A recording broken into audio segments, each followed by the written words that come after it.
নিয়ে চলে এলাম রিইউজ আইডিয়া। হ্যাঁ বন্ধুরা, আজকে আমি 5টি আইডিয়া শেয়ার করব যেটা তোমাদের প্রত্যেক দিন কাজে আসবে।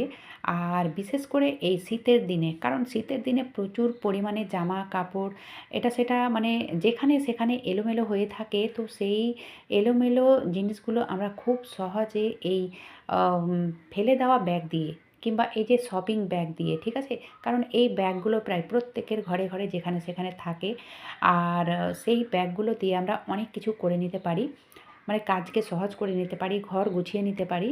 তো সবথেকে প্রথম আইডিয়া হবে, আমি নিয়েছি এখানে একটা হ্যাঙ্গার, ঠিক আছে? আর এই হ্যাঙ্গার আমাদের এলোমেলো ঘরকে কীভাবে গুছিয়ে রাখতে পারে সেই আইডিয়াটাই তোমাদের সঙ্গে শেয়ার করব। কারণ হ্যাঙ্গারে আমরা কী করি, হ্যাঙ্গারে একটা জামা কিংবা একটা প্যান্ট আমরা এখানে ঝুলিয়ে রাখি। তো সেই একটা হ্যাঙ্গারে আমরা অনেকগুলো জামা কাপড় রেখে নিতে পারি। তো সেটা কীভাবে, এই যে এই ক্লিপগুলো দিয়ে, যে ক্লিপগুলো আমরা কাপড় মেলার সময় ব্যবহার করি, সেই ক্লিপগুলো যতটা আসবে ততটা এখানে লাগিয়ে দিয়েছি। তারপরে দেখো, যাদের ঘরে ছোট্ট বেবি রয়েছে বা ছোট বাচ্চা কাচ্চা রয়েছে, তো শীতের সময় এই পায়জামাগুলো অনেকগুলোই থাকে, ঠিক আছে? তো অনেক সময় কি হয়, অনেকগুলো থাকতেও কিন্তু আমরা চোখের সামনে পাই না, বা খোঁজাখুঁজি করতে হয় বা হারিয়ে যায়, ঠিক আছে? কোনো কোনায় ঢুকে থাকে। তো আমরা যদি এইভাবে গুছিয়ে রাখি, তাহলে দেখবে বাচ্চাদের মানে খোঁজাখুঁজি করতেই হবে না। এইভাবে যদি হ্যাঙ্গারে আমরা মানে 2-3টে হ্যাঙ্গারে যদি আমরা ছোট বাচ্চাদের এই ছোট ছোট পায়জামাগুলো কিংবা পায়ের মোজাগুলো কিংবা টুপি, এরকম ধরনের ছোট ছোট জিনিসগুলো যদি হ্যাং করে রাখি, তাহলে চোখের সামনে থাকবে আর একটাও এদিক ওদিক হবে না। তো চলো দেখে নেওয়া যাক দ্বিতীয় আইডিয়া। তো পরবর্তী আইডিয়া হবে এই ব্যাগগুলো নিয়ে। তো এখানে দেখো, এই ব্যাগটা হচ্ছে চালের ব্যাগ, ঠিক আছে? তো একটুখানি ছিঁড়ে গেছে উপরের দিকে, তো সেটাকে আমি কাট করে নেব। তো চালের ব্যাগগুলো যেহেতু অনেকটাই মজবুত হয়, প্লাস্টিকের হয়, ঠিক আছে? এটা কাপড়ের নয়, এটা প্লাস্টিকের আছে। তো যাই হোক, প্লাস্টিকের হোক কিংবা কাপড়ের হোক, কোনো সমস্যা নেই। তো এটা অনেকটাই মজবুত, তাই আমি এটা ব্যবহার করব। আর এটা কিসের জন্য ব্যবহার করব, তোমরা স্কিপ না করে দেখতে থাকো। তো যতদূর পর্যন্ত একটুখানি ছেঁড়া ছিল সেটা আমি কাট করে দিলাম। এমনিতেও হ্যান্ডেলটাকে কাট করতে হতো। তো যাই হোক, এবারে এটাকে এই ডবল ভাঁজ করে নিলাম। ভাঁজ করার পরে কী করব, যে আমি দেখে নিলাম কোনটা মিডিল রয়েছে, ঠিক আছে? ওই মিডিল থেকে আমি এইভাবে অর্ধেকটা ভেতরে ভরে দেব, ঠিক আছে? এইভাবে ভেতরে ভরে দেবো খুবই সহজে, খুবই মানে গুরুত্বপূর্ণ একটা জিনিস তৈরি হবে। শীতের জামা কাপড় এতই থাকে যে আলমারির মধ্যে গোছগাছ করে রাখলেও আমরা কিন্তু মানে যখন ইমার্জেন্সি থাকে তখন কিন্তু খোঁজাখুঁজি করতে হয়। আর দেখো, এই ব্যাগটা যে তৈরি করলাম, এটার জন্য কাজ এতটাই সহজ হয়ে যাবে যে তোমরা কল্পনাও করতে পারবে না। কারণ দেখো, এটা কীভাবে আমাদের কাজকে সহজ করে নিতে পারে। তো এখানে নিয়েছি আমি কার্ডবোর্ড, শক্ত কার্ডবোর্ড নিয়েছি। তারপরে এটাকে কভার করে নেব। আমি তো কভার করার জন্য নিয়েছি একটা প্লাস্টিক, কালারফুল প্লাস্টিক নিয়েছি, যেন দেখতে ভালো লাগে আর কি। তো যাই হোক, তোমরা চাইলে এখানে পেপারও লাগিয়ে নিতে পারো। তো সবথেকে সহজ পদ্ধতি হচ্ছে এই প্লাস্টিক দিয়ে একটা মানে 2-3 জায়গায় স্টেপ করে নিলেই কিন্তু এটা হয়ে যাবে। তারপরে এটা এর মধ্যে দিয়ে দেবো, মানে মিডিলে দিয়ে দেবো, ভালো করে সেট করে নেব। তো আমি এটা মাপ করে কাট করেছি, অবশ্যই মাপ করে কাট করতে হবে। তো এটা টাইট করে বসিয়ে দিয়েছি। তো দেখো, একটা কি সুন্দর অর্গানাইজার তৈরি হয়ে গেছে। এবারে এটা রাখবো কি আর কিভাবে রাখবো। তো শীতের যে চাদরগুলো থাকে, তো সেগুলোও কিন্তু আমরা আম যেখানে সেখানে রাখি কিংবা আলমারিতে রাখলেও অনেকটা জায়গা লাগে। আর এইভাবে যদি রাখা হয় তাহলে দেখবে অনেকটা জায়গা লাগবে না। খুব অল্প জায়গার মধ্যে এখানে আমি 4টে চাদর রেখে দিয়েছি, আর দেখতেও ভালো লাগবে, আর আলমারিতে জায়গাও বেশি খাবে না। আর যখন আমাদের প্রয়োজন পড়বে, এটা টানলেই কিন্তু চাদরগুলো পেয়ে যাব। চলো এবার দেখে নেওয়া যাক পরবর্তী আইডিয়া। তো এই আইডিয়াও হবে এই শপিং ব্যাগ নিয়ে। কারণ এই শপিং ব্যাগ তো প্রত্যেকের ঘরে ঘরে থাকে, আর অনেকগুলোই থাকে, আমরা যেখানে সেখানে রেখে দিই, ব্যবহারও করি। তো যাই হোক, তো বন্ধুরা, এখানে আমি নিয়ে নেব দুটো বোতাম, ঠিক আছে? বোতাম দুটো এই হ্যান্ডেলের পাশে পাশে লাগিয়ে দেব। তো একটা আমি সেলাই করে দেখাচ্ছি যে আমি কিভাবে এটাকে লাগিয়ে নিচ্ছি। তো এইভাবে এটা প্রায় প্রত্যেকেই জানো। তো যাই হোক, এটাকে আমি লাগিয়ে নেব, মানে একদিকে হ্যান্ডেলের দুই পাশে লাগিয়ে দেব। তো এই দেখো, এটা লাগানো হয়ে গেছে। তো সেমভাবেই এই দিকটাতেও লাগিয়ে নেব।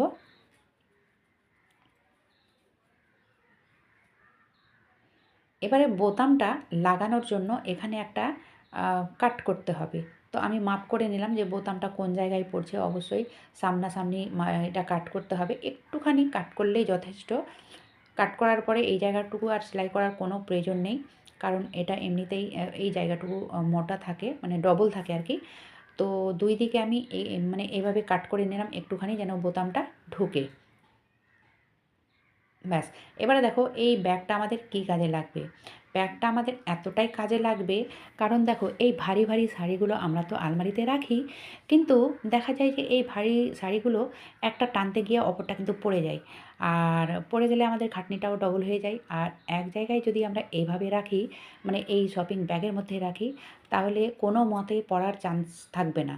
কারণ যেহেতু এখানে আমি বোতাম লাগিয়েছি, আর এটা মনেও থাকবে যে আমার ভারী শাড়ি বা গর্জিয়াসি শাড়ি বা যে ধরনের শাড়িগুলো তোমরা এক জায়গায় গোছগাছ করে রাখতে চাও, কিংবা সিনথেটিকের শাড়ি এক জায়গায় রাখতে চাও, তাহলে এইভাবে অনেকগুলো ব্যাগ তোমরা করে নিতে পারো। আর সেইভাবে তোমরা আলমারির মধ্যে এই ব্যাগে ভরে ভরে রাখতে পারো। তাহলে কী বলো তো, আমাদের মনে থাকবে যে কোন ব্যাগে কী রয়েছে, মানে কোন কাপড় রয়েছে। তো এই ব্যাগে তোমরা লিখেও দিতে পারো যে এই ধরনের শাড়িগুলো এই ব্যাগে রেখেছি, ঠিক আছে? তাহলে বার করতে অসুবিধা হবে না। কারণ মহিলাদের প্রচুর পরিমাণে শাড়ি টাড়ি থাকে, যেটা সত্যি কথা, সেটাই বললাম। তো যাই হোক, চলো দেখে নেওয়া যাক পরবর্তী আইডিয়া। তো পরবর্তী আইডিয়া হবে এই শপিং ব্যাগ নিয়ে। তো এই ব্যাগটা আমি ব্যবহার করব, দেখো এটা এতটাই কাজে আসবে, কারণ যাদের ঘরে ছোট্ট বেবি থাকে বা ছোট বাচ্চা কাচ্চা থাকে, একটু যখন বড় হয়ে যায়, তখন এই যে ব্ল্যাঙ্কেট, ছোট ছোট কাঁথাগুলো কাজে লাগে না, ঠিক আছে? তো সেগুলো তো আমরা তুলেই রাখি। তো দেখো, তুলে তো রাখবই, আর তার সঙ্গে আমরা ব্যবহারও করতে পারবো। তো সেটা কিভাবে? প্রথমে এই ব্ল্যাঙ্কেটটাকে ডবল করে নিলাম, আর ডবল করার পরে এই ছোট ছোট কাঁথাগুলো এতে এইভাবে ভাঁজ করে রেখে দেবো, ঠিক আছে? মানে মূল কথা হচ্ছে এই ব্ল্যাঙ্কেটের মাঝে এই কাঁথাটাকে রেখে দিলাম। তাহলে কী বলো তো, এপাশ ওপাশ দুপাশ নরম তুলতুলে হয়ে থাকবে। ব্ল্যাঙ্কেট যেহেতু অনেকটাই নরম হয়। আর এই ব্যাগের মধ্যে, মানে এই শপিং ব্যাগের মধ্যে রেখে দিলাম। তাহলে কী বলো তো, একে তো এক জায়গায় গোছগাছ হয়ে থাকবে। আর আমি যেটা আগে বললাম, যদি মনে না থাকে তাহলে অবশ্যই ব্যাগে লিখে রাখতে পারো যে এই ব্যাগে কাঁথা রয়েছে বা ওই ব্যাগে শাড়ি রয়েছে, ঠিক আছে? আর দেখো এই হ্যান্ডেলটাকে আমি ভেতরে ভরে দিলাম, তোমরা চাইলে কাট করে নিতে পারো। তো যাই হোক, কাট করার কোনো প্রয়োজন নেই, ভেতরে ভরে দিলেই যথেষ্ট। তারপরে আমি মুখটাকে পুরোটা বন্ধ করে দিলাম।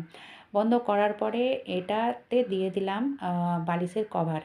তাহলে কী হবে, একে তো এই ছোট ছোট কাঁথাগুলো বা ব্ল্যাঙ্কেটটা এক জায়গায় থাকবে, দ্বিতীয়ত হচ্ছে এটা কিন্তু বালিশ হিসাবে ব্যবহারও করতে পারবে।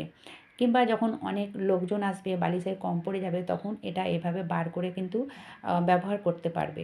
চলো দেখে নেওয়া যাক পরবর্তী আইডিয়া। তো এই ব্যাগ নিয়েই হবে। মহিলাদের কাছে এরকম ভ্যারাইটি ব্যাগগুলো অনেক থাকে, আর এগুলো আমরা আলমারিতে রাখি, কিন্তু এইভাবে এলোমেলো করে রাখলে আলমারিতে জায়গাটাও অনেক লেগে যায়। আর কোনটা ব্যাগ নিব তখন আমাদের মানে তাড়াহুড়োতে বুঝতে পারি না। তো যাই হোক, আমরা যদি এইভাবে বড় ব্যাগের মধ্যে যত ছোটোগুলো ব্যাগ রয়েছে, সেই ছোট ব্যাগগুলো বড় ব্যাগের মধ্যে ভরে দিলাম, আর একটা এই শপিং ব্যাগের মধ্যে এইভাবে রেখে দিলাম। তাহলে যখন আমাদের ব্যাগের প্রয়োজন হবে, এটা টানলেই কিন্তু এর মধ্যে সব ব্যাগ পেয়ে যাব। তো এই ব্যাগেও তোমরা বড় বড় করে লিখে নিতে পারো যে ভ্যারাইটি ব্যাগগুলো এই ব্যাগের মধ্যে রয়েছে, ঠিক আছে? তো কোন আইডিয়াটা তোমাদের সবথেকে বেশি ভালো লেগেছে অবশ্যই আমাকে কমেন্ট বক্সে জানাও। আর তোমরা এভাবে একবার করে দেখো, যারা এসব কাজ করতে পছন্দ করো তাদেরই জন্য এই ভিডিও। তো যাই হোক, যদি ভালো লেগে থাকে তাহলে ছোট্ট একটা লাইক করার সঙ্গে চ্যানেলে যদি নতুন হয়ে থাকো, তো চ্যানেলটাকে অবশ্যই সাবস্ক্রাইব করে রেখো, তাহলে নিত্য নতুন ভিডিও নোটিফিকেশান সব থেকে আগে পেয়ে যাবে। আজকের মতো এখানেই শেষ করলাম। এতক্ষণ আমার সঙ্গে আমার ভিডিও দেখার জন্য অসংখ্য ধন্যবাদ।